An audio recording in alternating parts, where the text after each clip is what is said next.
আজকের ছোট গল্প রবীন্দ্রনাথ ঠাকুরের পোস্টমাস্টার। প্রথম কাজ আরম্ভ করিয়াই উলাপুর গ্রামে পোস্টমাস্টারকে আসিতে হয়।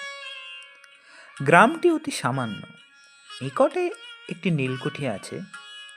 তাই কুঠি সাহেব অনেক জোগাড় করিয়া এই নূতন পোস্ট অফিস স্থাপন করাইয়াছে।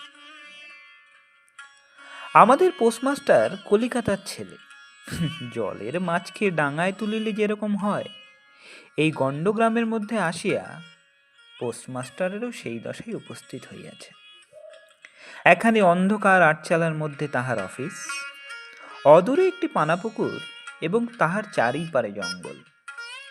কুঠির গোমস্তা প্রভৃতি যে সকল কর্মচারী আছে, তাহাদের ফুরসত প্রায় নাই এবং তাহার ভদ্রলোকের সহিত মিশিবার উপযুক্ত নহে। বিশেষত কলিকাতার ছেলে ভালো করিয়া মিশিতে জানে না। অপরিচিত স্থানে গেলে হয় উদ্ধত, নয় অপ্রতিভ হইয়াই থাকে। এই কারণে স্থানীয় লোকের সহিত তাহার মেলামেশা হইয়া ওঠে না। অথচ হাতে কাজ অধিক নাই। কখনো কখনো দুটো একটা কবিতা লিখিতে চেষ্টা করেন। তাহাতে এমন ভাব ব্যক্ত করিয়াছেন যে সমস্ত দিন তরুপল্লবের কম্পন এবং আকাশের মেঘ দেখিয়া জীবন বড় সুখে কাটিয়ে যায়। কিন্তু অন্তর্যামী জানেন, যদি আরব্য উপন্যাসের কোনো দৈত্য আসিয়া এক রাতের মধ্যে এই শাখাপল্লব সমেত সমস্ত গাছগুলা কাটিয়া পাকা রাস্তা বানাইয়া দেয় এবং সারি সারি অট্টালিকা আকাশের মেঘকে দৃষ্টিপথ হইতে রুদ্ধ করিয়া রাখে, তাহা হইলে এই আধমরা ভদ্র সন্তানটি পুনশ্চ নবজীবন লাভ করিতে পারে।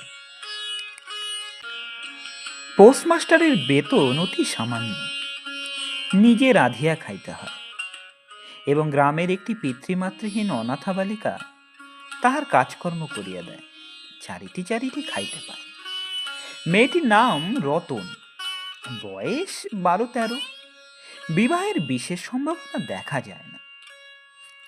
সন্ধ্যার সময় যখন গ্রামের গোয়ালঘর হইতে ধূম কুণ্ডলায়িত হইয়া উঠিত, ঝোপে ঝোপে ঝিল্লি ডাকিত, দূরে গ্রামের নেশাখুর বাউলের দল খোল করতাল বাজাইয়া উচ্চ ঈশ্বরে গান জুড়িয়া দিত, যখন অন্ধকার দাওয়ায় একলা বসিয়া গাছের কম্পন দেখিলে কবির হৃদয়েও ঈষৎ হৃৎকম্প উপস্থিত হইত, তখন ঘরের কোণে একটি ক্ষীণ শিখা প্রদীপ জ্বালিয়া পোস্টমাস্টার ডাকিতেন, রতন।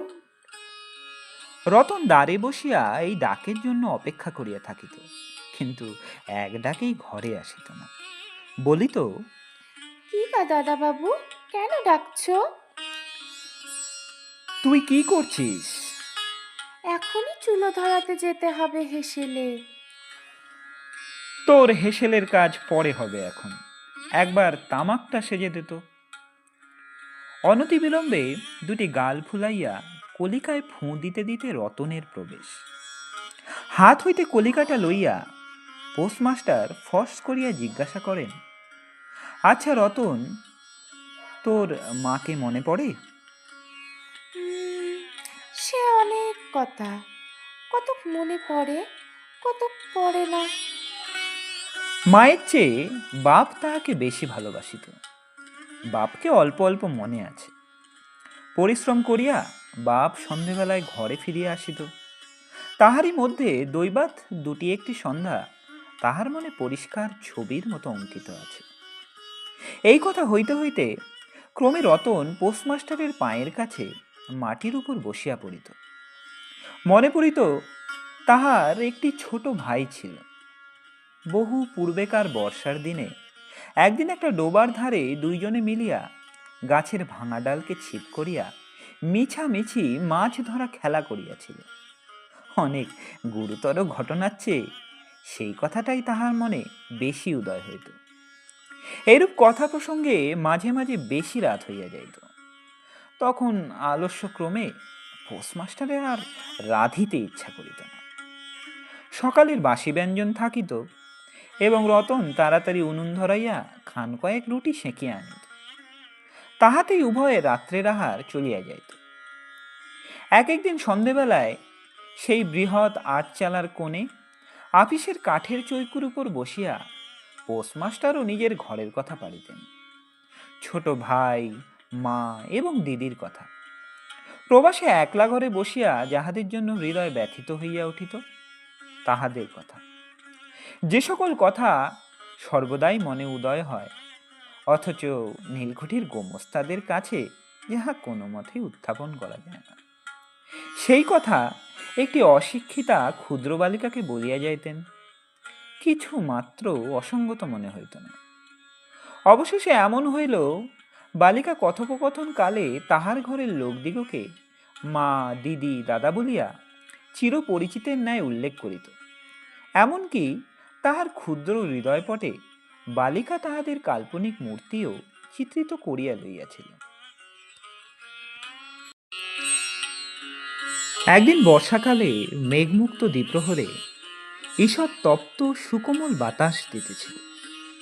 রৌদ্রে ভিজা ঘাস এবং গাছপালা হইতে এক প্রকার গন্ধ উত্থিত হইতেছিল। মনে হইতেছিল যেন ক্লান্ত ধরনীর উষ্ণ নিঃশ্বাস গায়ের উপর আসিয়া লাগিতেছে, এবং কোথাকার এক নাছোড় বান্দা পাখি তাহার একটা একটানা সুরের নালিশ সমস্ত দুপুরবেলা প্রকৃতির দরবারে অত্যন্ত করুণ স্বরে বারবার আবৃত্তি করিতেছিল। পোস্টমাস্টারের হাতে কাজ ছিল না। সেদিনকার বৃষ্টি ধৌত মসৃণ চিক্কণ তরুপল্লবের হিল্লোল এবং পরাভূত বর্ষার ভগ্নাবশিষ্ট রৌদ্রশুভ্র স্তূপাকার মেঘস্তর বাস্তবিকই দেখিবার বিষয় ছিল। পোস্টমাস্টার তাহা দেখিতেছিলেন এবং ভাবিতেছিলেন, এই সময়ে কাছে একটি কেহ নিতান্ত আপনার লোক থাকিত, হৃদয়ের সহিত একান্ত সংলগ্ন একটি স্নেহপুত্তলী মানব মূর্তি। ক্রমে মনে হইতে লাগিল, সেই পাখি ওই কথাই বারবার বলিতেছে, এবং এই জনহীন তরুচ্ছায়া নিমগ্ন মধ্যাহ্নের পল্লব মর্মরের অর্থ কতকটা ওইরূপ। কেহ বিশ্বাস করে না এবং জানিতেও পায় না। কিন্তু ছোট পল্লীর সামান্য বেতনের সাব পোস্টমাস্টারের মনের গভীর নিস্তব্ধ মধ্যাহ্ন দীর্ঘ ছুটির দিনে এইরূপ একটা ভাবের উদয় হইয়া থাকে। পোস্টমাস্টার একটা দীর্ঘ নিঃশ্বাস ফেলিয়া ডাকিলেন, রতন। রতন তখন পেয়ারা তলায় পা ছড়াইয়া দিয়া কাঁচা পেয়ারা খাইতেছিল। প্রভুর কণ্ঠস্বর শুনিয়া অবিলম্বে ছুটিয়া আসিল। হাঁপাইতে হাঁপাইতে বলিল, দাদা বাবু, ডাকছ? পোস্টমাস্টার বলিলেন, তোকে আমি একটু একটু করে পড়তে শেখাবো, বলিয়া সমস্ত দুপুরবেলা তাহাকে লইয়া স্বরে অ স্বরে আ করিলেন, এবং এইরূপে অল্প দিনেই যুক্তক্ষর উত্তীর্ণ হইলেন। শ্রাবণ মাসে বর্ষণের আর অন্ত নাই। খাল, বিল, নালা জলে ভরিয়া উঠিল। অহর্নিশি ভেকের ডাক এবং বৃষ্টির শব্দ। গ্রামের রাস্তায় চলাচল প্রায় এক প্রকার বন্ধ। নৌকায় করিয়া হাটে যাইতে হয়। একদিন প্রাতকাল হইতে খুব বাদলা করিয়াছে। পোস্টমাস্টারের ছাত্রীটি অনেকক্ষণ দ্বারের কাছে অপেক্ষা করিয়া বসিয়াছিল, কিন্তু অন্যদিনের মতো যথাসাধ্য নিয়মিত ডাক শুনিতে না পাইয়া আপনি খুঙ্গি পুঁথি লইয়া ধীরে ধীরে ঘরের মধ্যে প্রবেশ করিল। দেখিল পোস্টমাস্টার তাহার খাটিয়ার উপর শুইয়া আছেন, বিশ্রাম করিতেছেন মনে করিয়া অতি নিঃশব্দে পুনশ্চ ঘর হইতে বাহিরে যাইবার উপক্রম করিল। সহসা শুনিল, রতন। তাড়াতাড়ি ফিরিয়া গিয়া বলিল, দাদা বাবু, ঘুমোচ্ছিলে? পোস্টমাস্টার কাতর স্বরে বলিলেন, শরীরটা ভালো বোধ হচ্ছে না, দেখ তো আমার কপালে হাত দিয়ে। এই নিতান্ত নিঃসঙ্গ প্রবাসে ঘন বর্ষায় রোগকাতর শরীরে একটুখানি সেবা পাইতে ইচ্ছা করে। তপ্ত ললাটের উপর শাঁখা পরা কোমল হস্তের স্পর্শ মনে পড়ে। এই ঘোর প্রবাসে রোগ যন্ত্রণায় স্নেহময়ী নারীরূপে জননী ও দিদি পাশে বসিয়া আছেন, এই কথা মনে করিতে ইচ্ছা করে। এবং এ স্থলে প্রবাসীর মনের অভিলাষ ব্যর্থ হইল না। বালিকা রতন আর বালিকা রহিল না। সেই মুহূর্তেই সে জননীর পদ অধিকার করিয়া বসিল। বৈদ্য ডাকিয়া আনিল, যথাসময়ে বটিকা খাওয়াইল, সারা রাত্রি শিওরে জাগিয়া রহিল। আপনি পথ্য রাঁধিয়া দিল এবং শতবার করিয়া জিজ্ঞাসা করিল, হ্যাঁ গা দাদাবাবু, একটুখানি ভালো বোধ হচ্ছে কি? বহুদিন পরে পোস্টমাস্টার ক্ষীণ শরীরে রোগশয্যা ত্যাগ করিয়া উঠিলেন। মনে স্থির করিলেন, আর নয়, এখান হইতে কোনো মতে বদলি লইতে হইবে। স্থানীয় অস্বাস্থ্যের উল্লেখ করিয়া তৎক্ষণাৎ কলিকাতায় কর্তৃপক্ষদের নিকট বদলি হইবার জন্য দরখাস্ত করিলেন। রোগ সেবা হইতে নিষ্কৃতি পাইয়া রতন দ্বারের বাহিরে আবার তাহার সস্থান অধিকার করিল, কিন্তু পূর্ববৎ আর তাহাকে ডাক পড়ে না। মাঝে মাঝে উকি মারিয়া দেখে পোস্টমাস্টার অত্যন্ত অন্যমনস্কভাবে চৌকিতে বসিয়া অথবা খাটিয়ায় শুইয়া আছেন। রতন যখন আহ্বান প্রত্যাশা করিয়া বসিয়া আছে, তিনি তখন অধীর চিত্তে তাহার দরখাস্তের উত্তর প্রতীক্ষা করিতেছেন। বালিকা দ্বারের বাহিরে বসিয়া সহস্রবার করিয়া তাহার পুরনো পড়া পড়িল, পাছে যেদিন সহসা ডাক পড়িবে সেদিন তাহার যুক্তক্ষর সমস্ত গোলমাল হইয়া যায়, এই তাহার একটা আশঙ্কা ছিল। অবশেষে সপ্তাহখানেক পরে একদিন সন্ধ্যাবেলায় ডাক পড়িল। উদ্বেলিত হৃদয়ে রতন গৃহের মধ্যে প্রবেশ করিয়া বলিল, দাদাবাবু, আমাকে ডাকছিলে? পোস্টমাস্টার বলিলেন, রতন, কালই আমি যাচ্ছি। কোথায় যাচ্ছ দাদাবাবু? বাড়ি যাচ্ছি। আবার কবে আসবে? আর আসবো না। রতন আর কোনো কথা জিজ্ঞাসা করিল না। পোস্টমাস্টার আপনিই তাহাকে বলিলেন, তিনি বদলির জন্য দরখাস্ত করিয়াছিলেন, দরখাস্ত নামঞ্জুর হইয়াছে, তাই তিনি কাজে জবাব দিয়া বাড়ি যাইতেছেন। অনেকক্ষণ আর কেহ কোনো কথা কহিল না।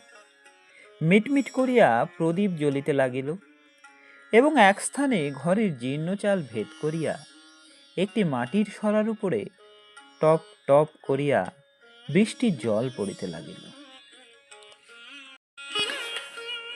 কিছুক্ষণ পরে রতন আস্তে আস্তে উঠিয়া রান্নাঘরে রুটি গড়িতে গেল। অন্যদিনের মতো তেমন চটপট হইল না। বোধ করি মধ্যে মধ্যে মাথায় অনেক ভাবনা উদয় হইয়াছে। পোস্টমাস্টারের আহার সমাপ্ত হইলে পর বালিকা তাহাকে জিজ্ঞাসা করিল, দাদাবাবু, আমাকে তোমাদের বাড়ি নিয়ে যাবে? পোস্টমাস্টার হাসিয়া কহিলেন, সে কি করে হবে? ব্যাপারটা যে কি কি কারণে অসম্ভব তাহা বালিকাকে বোঝানো আবশ্যক বোধ করিলেন। সমস্ত রাত্রি স্বপ্নে এবং জাগরণে বালিকার কানে পোস্টমাস্টারের হাস্যধ্বনির কণ্ঠস্বর বাজিতে লাগিল। সে কি করে হবে? ভোরে উঠিয়া পোস্টমাস্টার দেখিলেন তাহার স্নানের জল ঠিক আছে। কলিকাতার অভ্যাস অনুসারে তিনি তোলা জলে স্নান করিতেন। কখন তিনি যাত্রা করিবেন সে কথা বালিকা কি কারণে জিজ্ঞাসা করিতে পারে না। পাছে প্রাতঃকালে আবশ্যক হয়, এই জন্য রতন তত রাত্রে নদী হইতে তাহার স্নানের জল তুলিয়া আনিয়াছিল।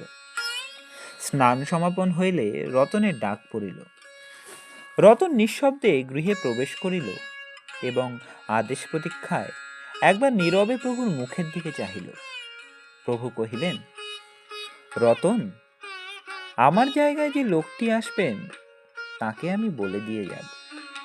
তিনি তোকে আমারই মতো যত্ন করবেন। আমি যাচ্ছি বলে তোকে কিছু ভাবতে হবে না।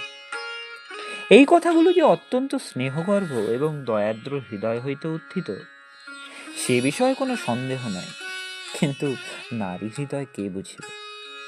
রতন অনেক দিন প্রভুর অনেক তিরস্কার নীরবে সহ্য করিয়াছে, কিন্তু এই নরম কথা সহিতে পারিল না। একেবারে উচ্ছ্বসিত হৃদয়ে কাঁদিয়া উঠিয়া কহিল, না না, তোমার কাউকে কিচ্ছু বলতে হবে না, আমি থাকতে চাই নে। পোস্টমাস্টার রতনের এরূপ ব্যবহার কখনো দেখেন নাই, তাই অবাক হইয়া রহিলেন। নূতন পোস্টমাস্টার আসিল, তাহাকে সমস্ত চার্জ বুঝাইয়া দিয়া পুরাতন পোস্টমাস্টার গমনোন্মুখ হইলেন। যাইবার সময় রতনকে ডাকিয়া কহিলেন, রতন, তোকে আমি কখনো কিছু দিতে পারিনি, আর যাবার সময় তোকে কিছু দিয়ে গেলুম, এতে তোর দিন কয়েক চলবে। কিছু পথ খরচা বাদে তাহার বেতনের যত টাকা পাইয়াছিলেন পকেট হইতে বাহির করিলেন। তখন রতন ধুলায় পড়িয়া তাহার পা জড়াইয়া ধরিয়া কহিল, দাদা বাবু, তোমার দুটি পায়ে পড়ি, তোমার দুটি পায়ে পড়ি, আমাকে কিচ্ছু দিতে হবে না, তোমার দুটি পায়ে পড়ি, আমার জন্য কাউকে কিচ্ছু ভাবতে হবে না। বলিয়া এক দৌড়ে সেখান হইতে পালাইয়া গেল। ভূতপূর্ব পোস্টমাস্টার নিঃশ্বাস ফেলিয়া হাতে কার্পেটের ব্যাগ ঝুলাইয়া কাঁধে ছাতা লইয়া মুটের মাথায় নীল ও শ্বেত রেখায় চিত্রিত টিনের প্যাঁটরা তুলিয়া ধীরে ধীরে নৌকাভিমুখে চলিলেন। যখন নৌকায় উঠিলেন এবং নৌকা ছাড়িয়া দিল, বর্ষা বিস্ফারিত নদী ধরনের উচ্ছ্বলিত অশ্রুরাশির মতো চারিদিকে ছলছল করিতে লাগিল। তখন হৃদয়ের মধ্যে অত্যন্ত একটা বেদনা অনুভব করিতে লাগিলেন।